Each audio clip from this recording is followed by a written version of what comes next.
আনছি চিংড়ি। দেখেন কত সুন্দর চিংড়িগুলো, তাজা। 1 কেজি চিংড়ি মাছ নিয়ে আসছি, 1 কেজি চিংড়ির জায়গায়। দেখেন কত সুন্দর। আর একটা আনছি, এই যে 5 কেজি রুই। রুইটা অনেক বড়। দেখেন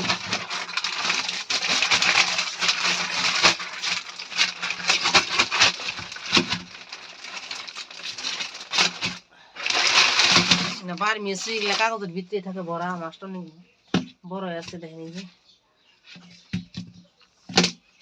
কত বড় মাছটা, 5 কেজি ওজন। আজকে এই রুই মাছটা কাইটা আজকে রুই কাতলা করবো।